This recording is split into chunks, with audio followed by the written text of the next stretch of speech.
Everybody's so hyped by humanoid robot, but this robot dog might be the real deal, and just got something it never had before. A brain that can actually reason about the real world and not just take orders. And that changes everything, considering that it already works in many factories. Boston Dynamics just upgraded its robot dog Spot. But this isn't just a software update like in the past, it's a completely new level of intelligence. Because now Spot is powered by AI model from Google DeepMind Gemini, specifically the Robotics ER 1.6.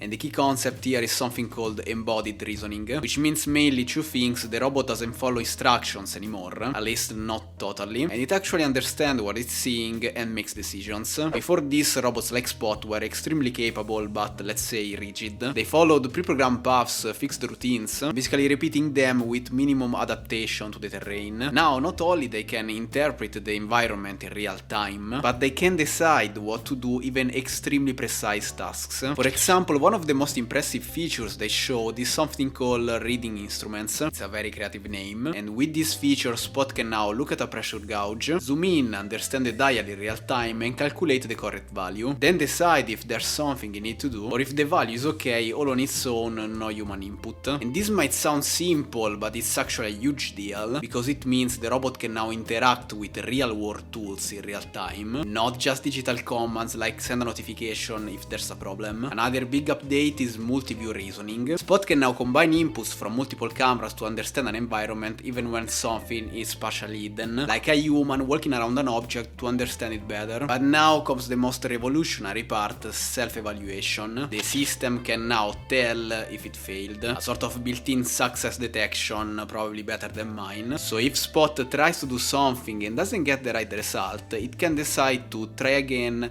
adjust, or move on, and hopefully it will not learn how to rage quit. Jokes aside, this is one of the key steps toward real autonomy, because truly autonomous system needs to understand when it's wrong. But now zoom out for a second and I'll tell you, because this is important. Most AI robotics companies today are still stuck in demo mode, cool videos, controlled environments, but not real world deployment. But Boston Dynamics is different. They've always invested in humanoid robots, probably both to push the technology forward and for marketing, but at the same time they've continuously focused on robots that are much easier to deploy in real world jobs like Spot. Thanks to that, this model is already being used in industrial companies, construction sites, energy infrastructure, inspection teams. We're talking about already thousands of real deployments. I'll give you here some examples, and that gives them a massive advantage even from a humanoid perspective, because all these robots are not only working but generating real world data right now, which feeds back into AI, making it better over time, creating a positive loop: real robots, real environments, real data, better AI, and then repeat all of this way before the majority of other competitors, moving from impressive demos like backflip, front flip to systems that actually work in the real world. So what does this actually mean in practice? In the short term, well, actually right now, we're looking at robots maybe less spectacular than humanoid, but that can handle inspections more reliably, automate repetitive tasks, and reduce the need for constant human supervision. But the real shift isn't only about efficiency, it's about capability, because over time, as these systems improve, we're not just getting better tools, we're getting machines that can adapt, and that's a completely different category from what we have seen in the past. Now, to be clear, this doesn't mean that robots are about to replace everyone overnight. There are still major limitations. For example, these systems can struggle with unpredictable environments, edge cases, long-term reliability, and in many situations human oversight is still essential. But the direction is becoming very clear. We're moving away from robots that simply execute predefined tasks towards systems that can interpret, adapt, and respond to the real world as it changes. And once robots can actually understand what they're doing, scaling can become very, very fast. So in conclusion, this from Boston Dynamics isn't just another upgrade. It's a shift from programmed machines to systems that can operate with a level of reasoning in the real world, and probably many other competitors will follow. So let me know what you think down in the comments. Are we getting closer to truly autonomous robots, or are we still far from that? If you want to support my small channel, leave a like or subscribe, and I'll see you in the next video where we'll analyze another technology that could shape our future for better or worse.